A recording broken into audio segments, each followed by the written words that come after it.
দর্শক, রাজধানীর শাহবাগ চত্বর থেকে আপনাদের সঙ্গে সরাসরি যুক্ত হয়েছি ডেইলি সানের পর্দায়। আমি জায়েদ হোসেন মিশু এবং আপনাদেরকে যদি আমি একটু জানিয়ে রাখি যে আজকে আসলে যেই শাহবাগ যেই চত্বর, এই চত্বরে কিন্তু ভুয়া আন্দোলনে একেবারে মুখর হয়ে আছে পুরো শাহবাগ চত্বর। এবং এখানে যারা আন্দোলন করছেন তারা হচ্ছেন সবাই ট্রেইনি চিকিৎসক, যারা আসলে বিভিন্ন সরকারি মেডিকেল কলেজে যারা কাজ করে থাকেন এবং যাদের যে মূল দাবি, সেই দাবিটি হলো তাদেরকে 25,000 টাকা থেকে তাদের যেই ভাতা, সেই ভাতা 50,000 টাকা করতে হবে। সেই দাবিতে তারা কিন্তু আন্দোলন করছেন। এবং আমরা দেখতে পাচ্ছেন এই মুহূর্তে কিন্তু শিক্ষার্থীদের সঙ্গে কথা বলার জন্য কিন্তু বাংলাদেশ যে বঙ্গবন্ধু শেখ মুজিব মেডিকেল বিশ্ববিদ্যালয়, সেই বিশ্ববিদ্যালয়ের যিনি ভাইস চ্যান্সেলর তিনি কিন্তু এসেছেন। এবং চ্যান্সেলরের সাথে সাথে যারা যিনি প্রক্টর রয়েছেন তিনি কিন্তু এসেছেন। তারা কিন্তু শিক্ষার্থীদেরকে বোঝানোর চেষ্টা করছেন। কিন্তু শিক্ষার্থীদের যে এক কথা, সেই কথাটি হচ্ছে 25,000 থেকে 50,000 টাকা করার যেই প্রজ্ঞাপন, সেই প্রজ্ঞাপন না আসা পর্যন্ত শিক্ষার্থীরা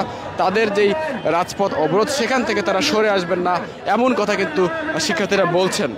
এবং প্রজ্ঞাপন নিয়ে হাতে নিয়েই আসলে তারা তাদের এই আন্দোলন থেকে সরে আসবেন, এমন কথা কিন্তু শিক্ষার্থীরা বলছেন।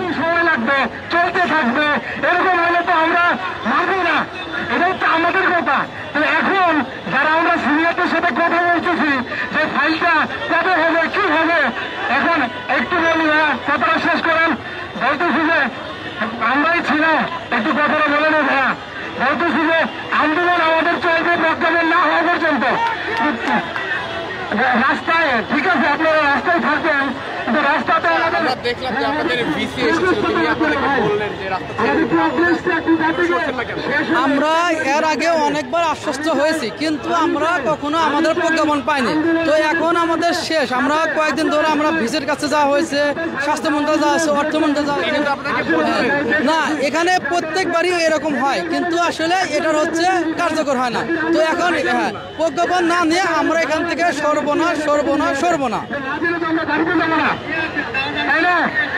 প্রত্যেকটা মেডিকেল কলেজের একজন করে প্রতিনিধি নেন।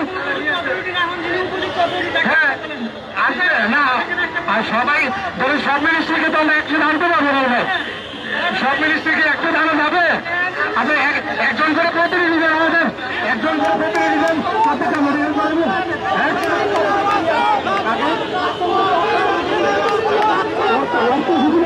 ভালো নয়,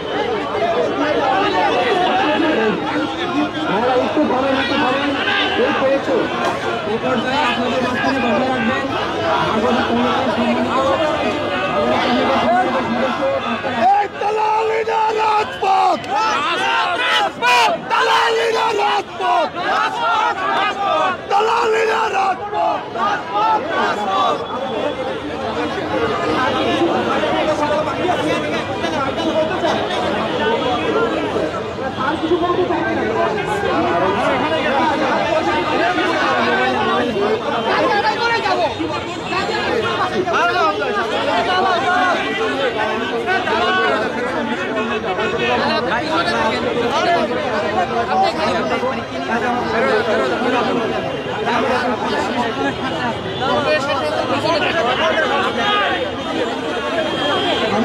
নাগরিক আমরা আশাবাদী যে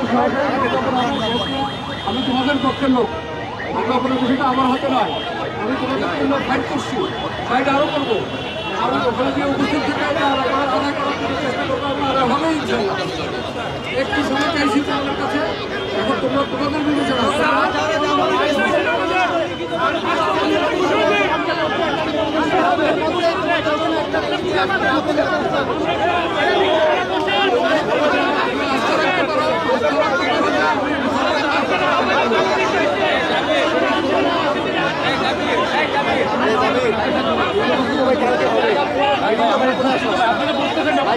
আমি বলি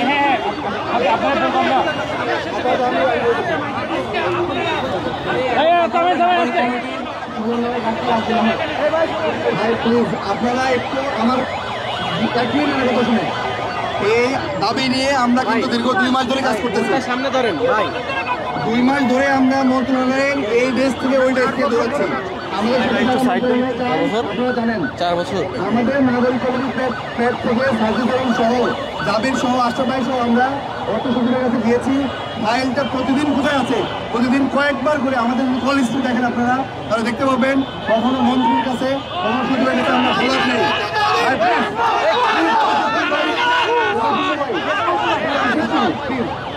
এখন লাস্ট আপনি মনে করি রাইট নাও আমরা এখানে আসার আগে কথা বলেছি, দীর্ঘক্ষণ আমরা মিটিং করেছি। শেষ করি ভাই, শেষ করি প্লিজ। লাস্ট সচিব মহোদয়, আমাদের স্বাস্থ্য সচিব মহোদয়, অর্থ সচিব মহোদয় ঢাকার বাইরে আছে, যে আজকে ঢাকায় থাকবো তাহলে আজকে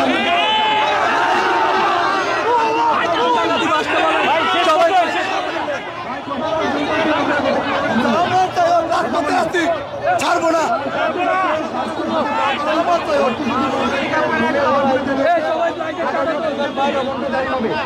কত করবে শেষ করি আমি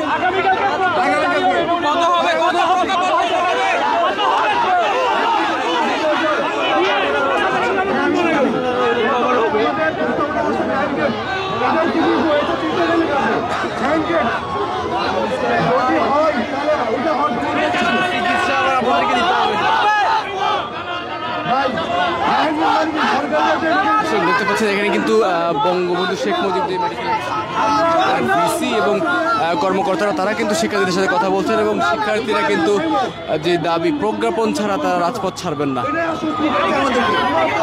শেষ করি আমরা তাহলে। আমরা যদি আগামীকালকে আমরা সবাই মিটিং করেছি, আমরা কোনো গোপন মিটিং করি নাই।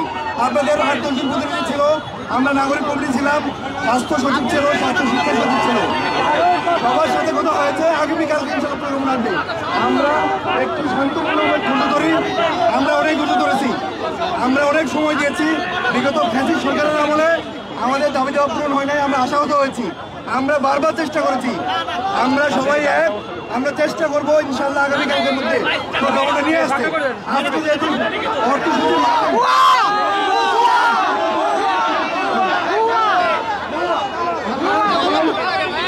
আমি বলছি যে আমরা নাগরিক কমিটি আমরা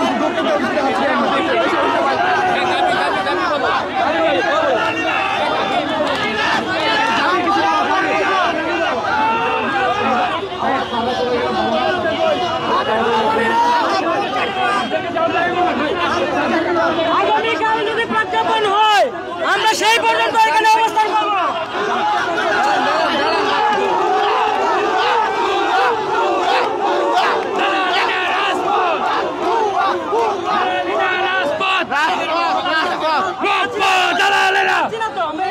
আমরা এখানে থাকবো, আমরা এখানে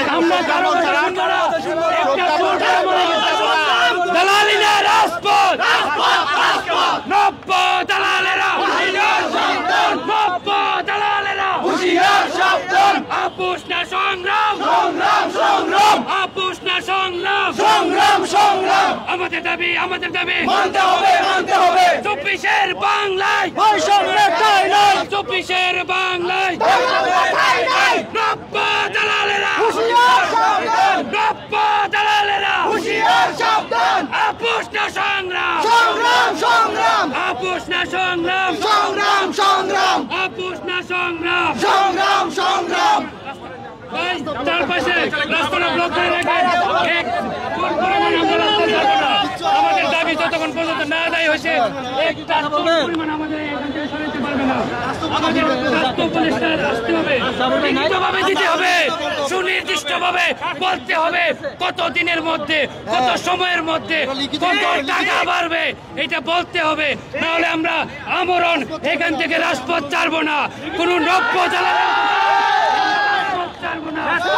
আপোষ না সংগ্রাম নব্য দালালেরা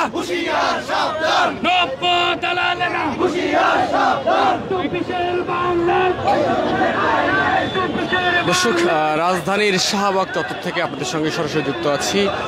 আপনারা দেখতে পাচ্ছেন যে কিছুক্ষণ আগেই কিন্তু আসলে এই বঙ্গবন্ধু শেখ মুজিব মেডিকেল বিশ্ববিদ্যালয়ের সামনে থেকে যেই শাহবাগ চত্বর, সেই শাহবাগ চত্বরের সামনে থেকে কিন্তু বঙ্গবন্ধু শেখ মুজিব মেডিকেল বিশ্ববিদ্যালয় যারা আসলে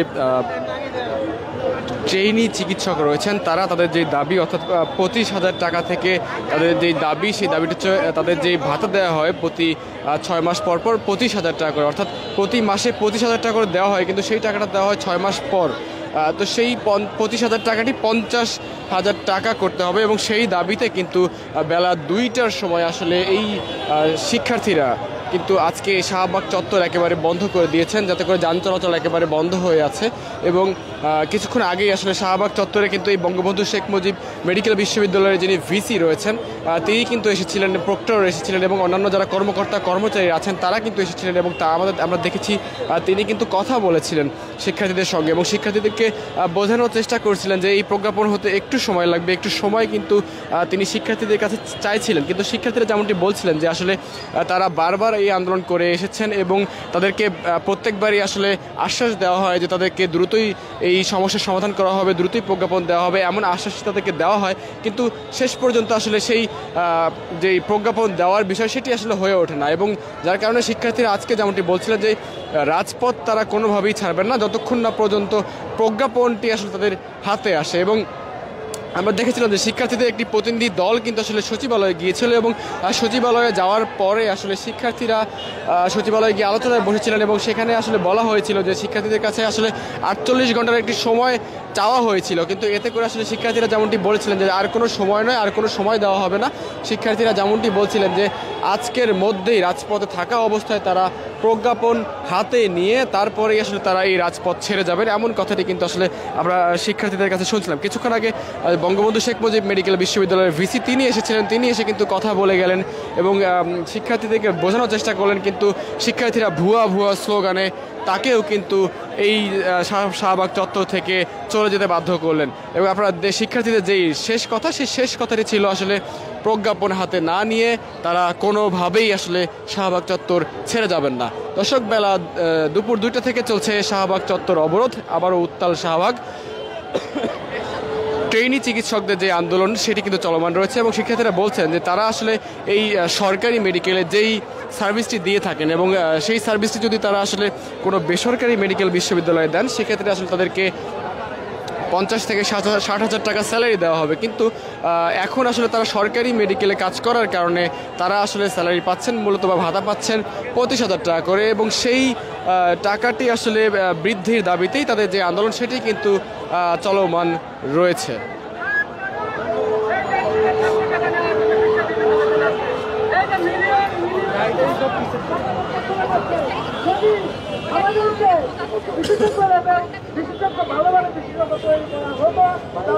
দর্শক, দুপুর 2টা থেকে কিন্তু পুরো শাহবাগ চত্বর একেবারে বন্ধ হয়ে আছে, যান চলাচল কিন্তু একেবারে বন্ধ। বিশেষ করে বাংলা মোটর হয়ে ঢাকা বিশ্ববিদ্যালয়, পুরান ঢাকা সদরঘাট হয়ে যে সায়েন্স ল্যাব, অর্থাৎ এই পুরো এলাকাটি, অর্থাৎ পুরান ঢাকার সাথে ঢাকা বিশ্ববিদ্যালয়ের সাথে পুরো এলাকাটির যোগাযোগ কিন্তু একেবারে বন্ধ হয়ে আছে বেলা দুপুর 2টা থেকে। এবং এখন পর্যন্ত যানবাহন কিন্তু একটি যানবাহনও কিন্তু চলাচল করেনি, এখনও কিন্তু যানবাহন চলাচল একেবারে বন্ধ হয়ে আছে। এবং শিক্ষার্থীরা আমাদেরকে যেমনটি বলছিলেন যে আসলে তাদের প্রজ্ঞাপন হাতে পেলেই আসলে তারা তাদের যেই যৌক্তিক দাবি সেই দাবিটি মেনে নেওয়া হলেই আসলে তারা রাজপথ ছেড়ে যাবেন। তবে আমরা একটা বিষয় লক্ষ্য করেছি যে অ্যাম্বুলেন্স সহ আইনশৃঙ্খলা রক্ষাকারী বাহিনীর যে যানবাহনগুলো রয়েছে সেগুলো কিন্তু শিক্ষার্থীরা নির্দ্বিধায় ছেড়ে দিচ্ছেন, এটা কিন্তু আমরা লক্ষ্য করেছি। তবে অন্যান্য যে যানবাহনগুলো রয়েছে সেগুলো কিন্তু কোনোভাবেই শিক্ষার্থীরা ছেড়ে দিচ্ছেন না, আমরা কিন্তু দেখতে পেয়েছি। এবং আমরা দুপুর 2টা থেকে আপনাদেরকে দেখানোর চেষ্টা করছি শিক্ষার্থীদের আন্দোলন পুরোটাই কিন্তু আমরা দেখার চেষ্টা করেছি এবং আমরা দেখতে পাচ্ছেন এখনও কিন্তু এই আন্দোলন একেবারে চলমান রয়েছে। এবং আমরা দেখতে পাচ্ছেন শিক্ষার্থীরা কিন্তু একেবারে রাস্তায় বসে গিয়ে কিন্তু পুরো একেবারে যান চলাচল সেটি কিন্তু একেবারে বন্ধ করে দিয়েছেন। এবং আমরা বাংলাদেশ পুলিশকে দেখেছি তারা আসলে একটু দূরে গিয়ে দাঁড়িয়ে আছেন, অনেকেই ভিতরে অবস্থান করেছেন। তবে আমরা যেমনটি দেখতে পাচ্ছি আসলে ভিসি বঙ্গবন্ধু শেখ মুজিব মেডিকেল বিশ্ববিদ্যালয়ের ভিসি যিনি এসেছিলেন তার কথার পরেও আসলে শিক্ষার্থীরা কিন্তু সরেননি। তবে ভিসি এসে কিন্তু আসলে শিক্ষার্থীদের কাছে সময় চেয়েছেন, আসলে কিছু সময় দিলে আসলে তিনি তাদের প্রজ্ঞাপনটি হাতে দিয়ে দেবেন এমন কথাটি কিন্তু বলছিলেন। কিন্তু চিকিৎসকরা তাদের দাবিতে অনার, তারা তাদের দাবি থেকে সরবেন না এবং তারা তাদের প্রজ্ঞাপন হাতে নিয়েই আসলে এই শাহবাগ চত্বর থেকে সরে যাবেন এমন কথাটি কিন্তু আসলে শিক্ষার্থীরা বলছিলেন। দর্শক, আমরা ক্ষণে ক্ষণে আপনাদের সঙ্গে যুক্ত হব এবং এই যে শাহবাগ চত্বরের সর্বশেষ অবস্থা সেটি আপনাদের জানানোর চেষ্টা করব। দর্শক, এতক্ষণ আমার সঙ্গে থাকার জন্য সবাইকে ধন্যবাদ জানাচ্ছি।